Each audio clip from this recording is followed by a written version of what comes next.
예수님은 미리 말씀하셔요. 나는 잡힐 거야. 그리고 그들에게 핍박을 받고 마침내 십자가에서 죽음을 당할 거야. 그 이후에 3일 만에 부활할 것이다. 부활한 후에는 너희보다 먼저 갈릴리로 내려가서 기다리고 있을게. 이야, 제가 지금 말씀한 내용을 한번 생각해 보세요. 내가 잡힐 거야. 그리고 죽을 거야. 죽었다가 3일 후에 다시 살아날 거야. 그리고 너희들과 함께 디베라 바다에서 만날 거야. 여러분, 이런 약속을 세상 사람들은 할 수 있을까요? 없을까요? 없어요. 그게 사실인가 한번 성경을 찾아볼까요? 자, 마태복음 17장 23절이에요. 같이 한번 읽어보겠습니다. 시작. 죽임을 당하고 제3일에 살아나리라 하시니 제자들이 매우 근심하더라. 또 한 구절을 보겠어요. 마태복음 20장 19절. 같이 한번 또 읽겠어요. 시작. 이방인들에게 넘겨주어 그를 조롱하며 채찍질하며 십자가에 못 박게 할 것이나 제3일에 살아나리라. 예수님이 직접 이렇게 말씀하셨어요. 뿐만 아니고, 자, 마태복음 26장 32절이에요. 같이 한번 읽겠어요. 시작. 그러나 내가 살아난 후에 너희보다 먼저 갈릴리로 가리라. 그 예수님은 이미 예루살렘에 올라오시기 전부터도 그런 말씀하셨고, 예루살렘에 오셔서도 그 말씀을 제자들에게 여러 차례, 그래서 그거를 마태복음, 마가복음, 누가복음 다 기록이 되어 있어요. 그런데도 제자들은 예수님이 돌아가신 후에 다시 살아난다는 그 약속의 말씀을 까마득하게 잊어버렸어요. 그래서 예수님이 살아났다고 하는 소식을 들으면서도 믿어지지 않는 거예요. 근데 예수님이 살아나신 것을 직접 목격한 사람들이 있어요. 그 첫째가 누구냐면 막달라 마리아. 여러분 한번 따라해볼까요? 막달라 마리아. 이름도 참 신기하죠? 막 달라고 하는 마리아예요. 막달라 마리아. 어떻게 됐든 그 막달라 마리아가 예수님 부활하신 첫 번째 증인이에요. 첫 번째. 왜 많고 많은 사람들 중에 막달라 마리아가 첫 번째 증인이 되었는가? 거기에는 많은 이유가 있겠지만, 여러분, 막달라 마리아는 예수님을 누구보다도 사랑했어요. 그래서 새벽녘에 예수님의 무덤으로 달려갔는데, 다른 사람들은 빈 무덤을 보고 천사가 너희가 찾는 예수는 다시 살아나셨느니라 하는 이야기만 듣고 다 돌아갔어요. 근데 막달라 마리아는 그것도 못 믿어서 혹시 우리 예수님의 시체를 어디로 옮겼으면 그 시체를 나에게 주세요. 내가 가지고 갈게요. 근데 바로 그때 보니까 거기에 흰 옷을 입은 사람들이 있더라는 거예요. 여러분 한번 생각해 보세요. 아직 해가 안 뜬 새벽 일찍이 무덤에 갔더니 하얀 옷을 입은 사람들이 거기 있어요. 여러분 겁나요, 안 나요?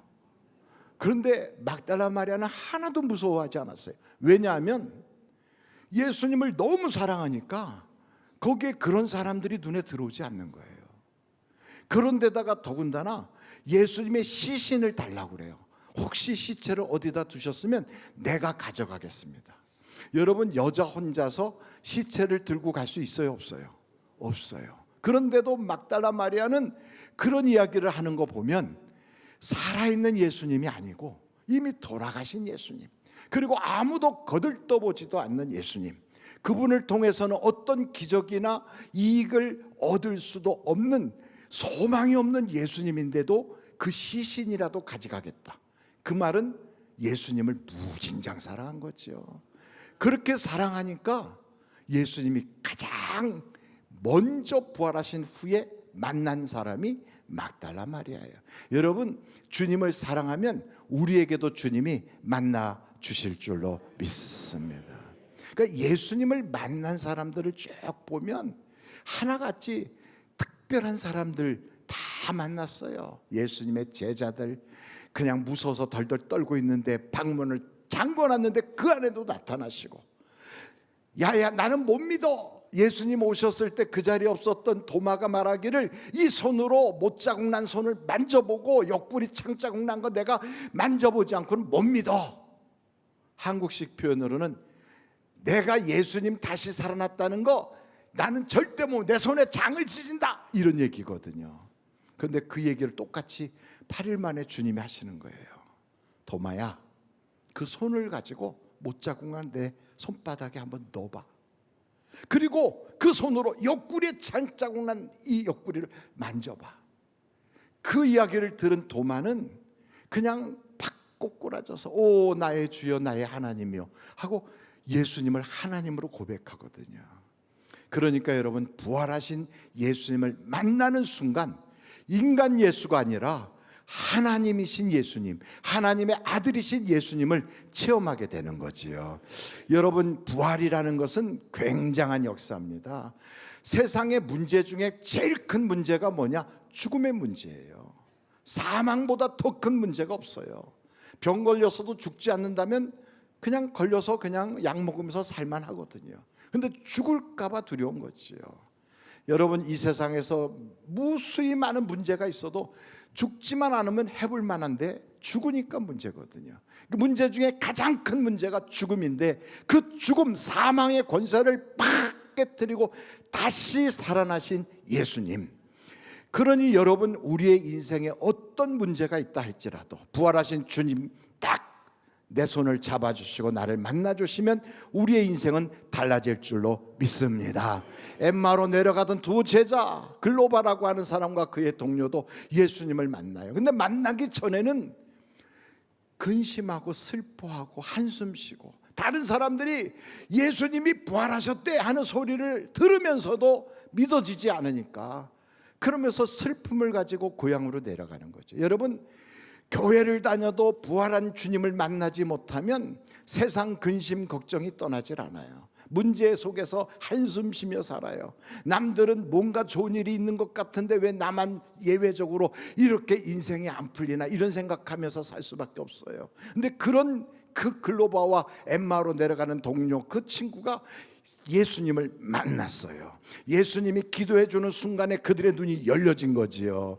그러고 나니까 주님을 보게 되고, 그러면서 고백하기를, 야, 우리가 올 때 주님께서 우리에게 말씀을 해주시는데 가슴이 뜨겁지 않더냐, 이러면서 소망을 가지고 다시 새 힘을 얻어서 친구들이 있는 그 예루살렘으로 올라가서 성령 체험을 하게 되거든요. 여러분, 예수님을 만나고 눈이 열려지고 가슴이 뜨거워지면 여러분의 인생의 문제는 다 간증으로 바뀔 줄로 믿습니다. 그래서 교회 다닐 때 종교 의식을 하라는 게 아니에요. 부활하신 예수님을 만나야 된다는 거예요. 여러분, 예수님의 부활을 어떤 사람은 정신적인 부활, 그분이 가르쳤던 사상의 부활이라고 생각해요. 근데 그게 아니에요. 예수님의 부활은 육신적인 부활이란 말이에요. 영과 육이 온전한 부활을 하신 거예요. 그래서 그 사건을 우리에게 보여주는 것이 바로 디베라 바다에 모였던 제자들이, 야, 나는 고기잡이나 하러 갈 거야 하고 가잖아요. 거기 갔을 때 한 마리도 그 밤에 고기를 못 잡아. 그 사람들의 직업은, 원래 본업이 뭐냐? 어부들이었어요. 여러분, 어부가 고기를 못 잡는 것도 기적이에요. 그러니까 인생을 살면서 진짜 인생이 안 풀려. 내가 평생을 해왔던 사업이 안 돼. 내가 평생을 해왔던 그 모든 일이 안 풀려. 여러분, 이것도 기적이에요. 그런 기적이 있을 때 우리 주님 만나면 만선의 역사가 일어나는 거지요. 그래서 배 오른편에 그물을 던져라. 그 순간에 눈이 열려지는 거예요. 배 오른편에 그물을 던져서 잡아당기는 순간, 와, 그물이 벌써 손맛이 달라. 물고기들이 팍팍팍 뛰는 거지요. 그때 예수님으로부터 사랑받던 제자 요한이 베드로에게 말하기를, 주님이시다, 그러는 거예요. 그러니까 예수님이라는 말을 들었던 베드로, 옷을 벗고 있었으니까 이 모습까지는 그냥 만날 수 없지 해갖고 겉옷을 막 두르면서 물속으로 뛰어내려서 막 수영해서 가요. 비록 실수도 많았고 허물도 많았지만, 그러면서 주님을 난 모른다고 부인도 했었지만, 그러나 누구보다도 베드로는 주님을 사랑한다고요. 여러분, 우리가 실수하고 엎어지고 또 인생의 내리막길도 걸어보고 별 많은 그런 경험이 있다 할지라도 근본적으로 예수님을 사랑하면 우리 주님이 만나주시는 거예요. 여러분, 이 자리에 계신 분들은 이 부활 아침에 예수님을 사랑하는 줄로 믿습니다. 그 사랑 가지고 변치 않고 주님이 살아계실 때든 또한 돌아가셨든 그분을 통하여 기적을 체험할 수 있었던 혹은 그분이 나에게 부담이 되든 상관없이 나는 끝까지 변심하지 않고 주님 사랑할 거야 하는 마음을 가지면 우리 주님이 내 인생에 그늘졌을 때, 힘들었을 때, 빈배로 한숨 쉬고 있을 때, 밤새도록 허탕치고 있을 때 그래도 주님은 찾아오시더라 이거지요. 모닥불 펴놓고 거기에 고기를 탁, 생선을, 그리고 거기다 떡을 구우면서 다른 제자들은 성큼성큼 주님께 다가왔어요. 오, 불도 쬐면서 야, 아이고 주님 반가워요 이러고 있는데 베드로는 못 오는 거예요. 왜? 큰 소리 쳤거든. 베드로는 누구보다도 주님이 감옥 가면 나도 가요, 주님이 죽는 자리 나도 갈 거예요 이랬던 베드로. 아니 베드로, 너가 닭이 울기 전에 나를 3번 부인할 거야. 아닙니다 하고 막 장담을 했던 베드로. 근데 그가 주님을 부인했잖아요. 여러분, 우리는 약한 사람들이에요. 넘어지고 엎어지면 양심상 가책받아가지고 선뜻 주님 앞에 못 나서거든요. 제가 학교 다닐 때 아침에 학교가 늦잖아요. 그러면 선생님이 앞에서 출석 부를 때 그 문을 쓱 열고 쑥 들어가면 되는데 못 들어가고 밖에서 쭈삣쭈삣 거리고 있을 때도 있어요. 그러다가 탁 봤더니 전교 1등 하는 애가 쓱 들어가면 따라 들어가야 안 들어가요. 아니 저 녀석도 이야 쟤도 늦었어, 나도 좋다 그러고 뒤따라 들어갈 수 있잖아요. 근데 여러분, 그게 아니고 혼자만 축 처져 있을 때, 근데 선생님이 쓱 보다가 야 밖에 있는 너 영택이 이리 들어와 그러면 마지못해 들어가잖아요. 베드로한테 야 시몬아, 너 고기 잡은 거 그거 가지고 이리 와. 그러니까 그걸 들고 가잖아요. 여러분, 우리 주님은 어떤 모양, 무슨 사건, 어떤 계기를 통해서도 우리를 가까이 부르시는 거예요. 그때 여러분 거부하지 마세요. 못 이기는 척하고 이렇게 들어가는 거예요. 여러분, 부활절이니까 오세요. 어린이날 우리가 이상한 옷들 입고 장난들 치면서 애들을 기쁘게 할 거니까 오세요. 그러면 못 이기는 척하고 가는 거예요. 이렇게 그래갖고 가서 그날은 10시부터 예배지만 9시부터 잔치가 벌어져요. 예배가 끝나고 나면 또 이어서 우리가 전도도 하면서 얼마나 하나님께 상 받는 기쁨을 만들어요. 그리고 오후가 되면요, 가족들이 다 같이 볼 수 있는 영화도 같이 보고, 그날은요 굉장한 날이 될 거거든요. 5월 4일이거든요. 옆에 분들하고 손 한번 걸면서 그날 어디 가실 거냐고, 연휴라도 교회 옵시다 한번 딱 걸어요. 빨리빨리 걸어요. 걸어요. 그럼요. 여러분, 교회 오면 수지 맞아요. 근데 수지 중에 최고로 수지 맞는 게 예수님 만나는 거예요. 부활의 예수님을 만난 사람들마다 인생이 달라지는 거예요. 살인자로 날마다 남을 죽이려고 어떻게 하면 죽이나 이러고 다녔던 사울이라는 청년도 다메섹에서 예수를 만나니까 사람을 살리는 자로 바뀌잖아요. 박영문이라고 하는 분이 옛날에 한참 우리 교회도 간증 오고 그랬어요. 그분 깡패로서요, 자기 아내가 자기가 하도 못되게 사니까 도망가 버렸어. 그러니까 처갓집 식구들 다 죽이고 그 아내도 찾으면 죽여버리리라 이런 생각을 가지고 칼을 가지고 내가 오늘 그 집에 가는 차를 타고 갈 거야. 근데 차 시간을 딱 보니까 아직 시간이 있으니까 술 한잔 먹고 좀 잠들었는데 그때 바로 우리 주님이 영문아 하고 만나 주셨다는 거예요. 그래가지고 그때 만나서 그의 인생이 확 달라졌어.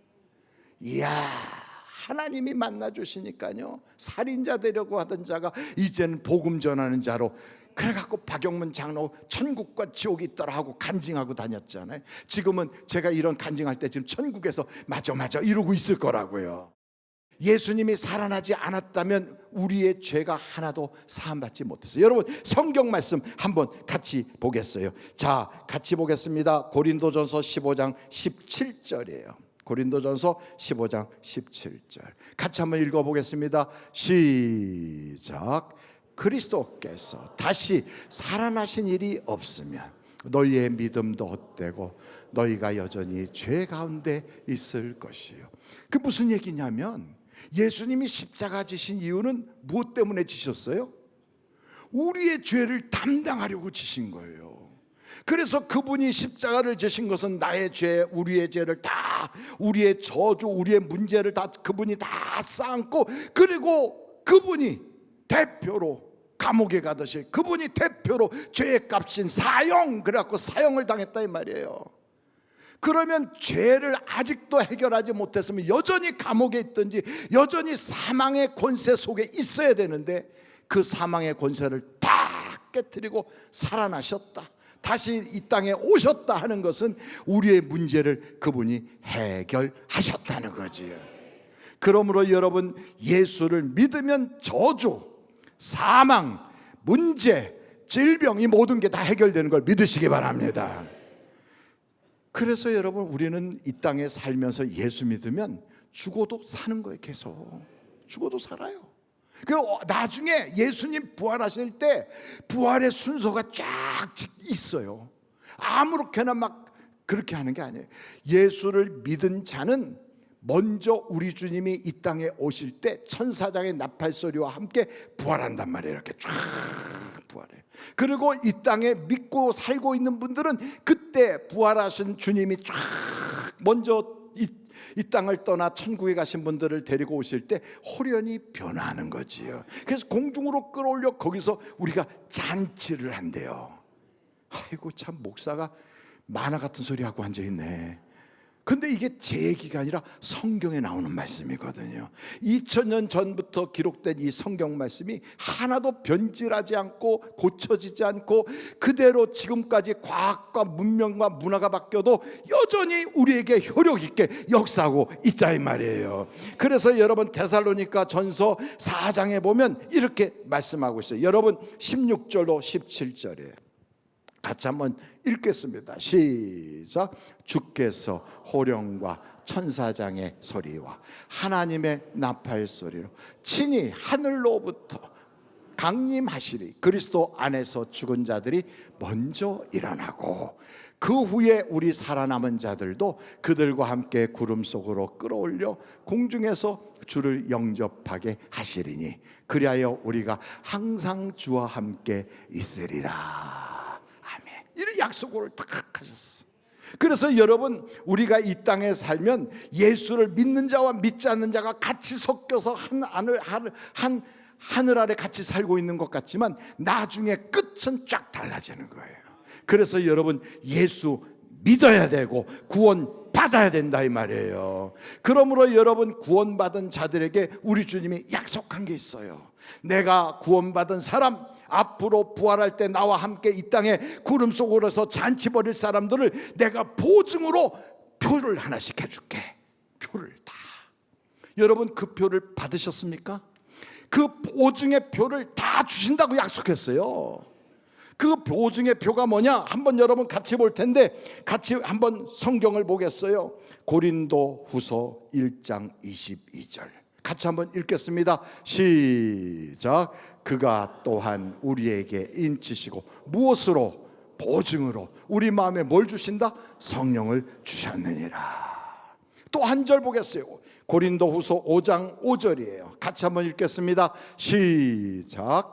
곧 이것을 우리에게 이루게 하시고 보증으로 성령을 우리에게 주신 이는 하나님이시니라. 우리 주님이 두 가지 약속을 하셨어요. 너희가 본대로, 내가 승천하는 걸 본대로 너희에게 그대로 다시 오시리라. 첫째 약속. 두 번째, 내가 너희에게 성령을 보내어 주리라 그랬어요. 그래서 여러분, 보증으로 성령을 받아야 돼요. 교회 다니면서 성령 안 받은 사람은 꽝이야.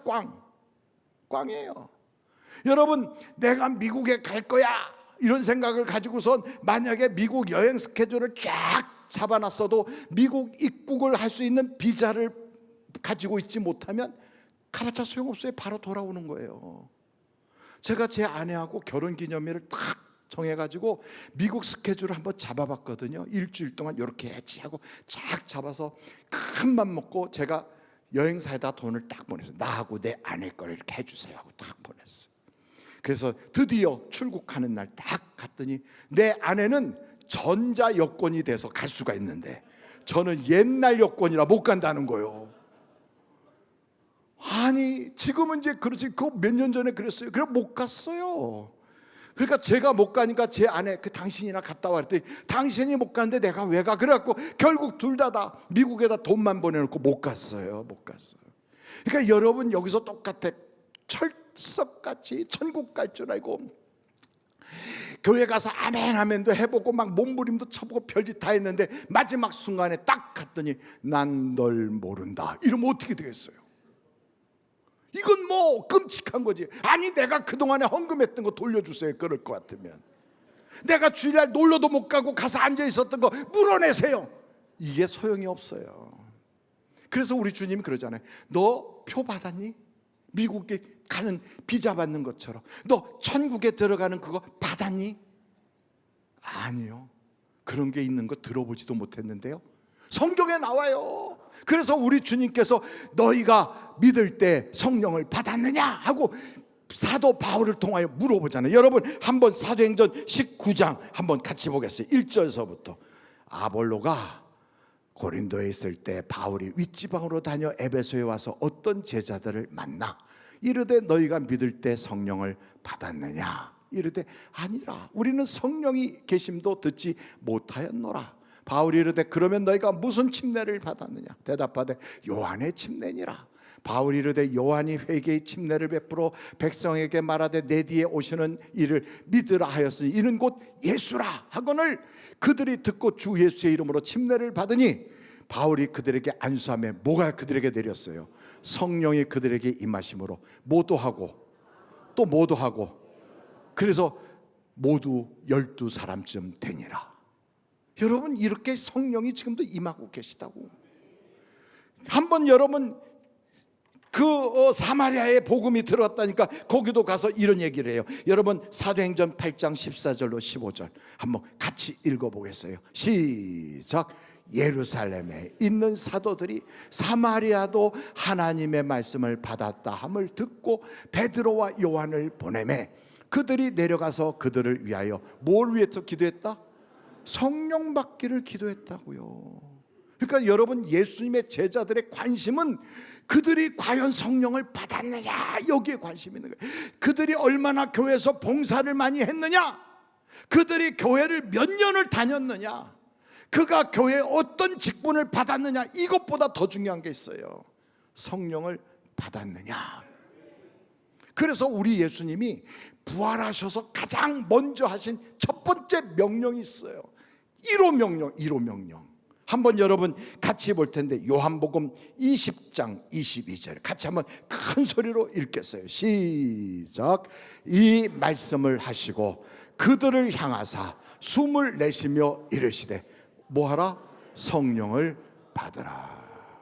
그래서 여러분 교회를 아무리 오래 다녀도 성령을 받지 못하면 그러면 소용없어요.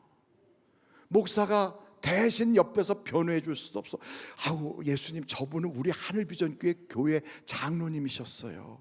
아이고 저분은 내가 알기에 부엌에서 굉장히 열심히 봉사했어요. 다 꽝이에요. 소용없어요. 아이고 저분은 새벽 기도도 나왔는데 소용없어요. 보증을 받아야지. 그래서 여러분 구원받은 자의 표가 여러분의 가슴 속에 있다고요. 성령을 받은 자는 그가 약할 때, 그가 연약하여 제대로 못할 때 성령께서 우리의 연약함을 담당하여 주신다 그래요. 예수 그리스도로 인하여 성령의 생명의 복이 사망의 법에서 너희를 구원하여 냈느니라. 성경이 그렇게 약속하고 있어요. 그래서 여러분 부활절에 우리에게 최대의 선물이 뭐냐? 예수님의 부활을 우리가 확신 있게 가질 수 있는 건 성령 받아야 되는 거예요. 성령 받으려면 어떻게 하느냐? 달라고 하면 줘요. 그걸 구하지 않으니까 안 주는 거예요. 짜장면집에 앉아가지고 하루 종일 앉아 있어도 주문하지 않으면 아무것도 안 나와요. 그러나 앉아서 짜장면! 그러면 짜장면이 나오는 거예요. 그렇다니까. 교회 다니면서도 주문하지 않으면 성령을 안 줘. 그러나 주님 나에게 성령을 주시옵소서, 내게 하나님의 성령을 이 시간에 부어 주시옵소서. 그러면 우리 주님은 아낌없이 사람 차별하지 않고 남자든 여자든 배웠든 못 배웠든 혹은 나이가 많든 젊었든 그가 어떤 인생을 살았든 상관없이 성령을 보내어 주신다고요.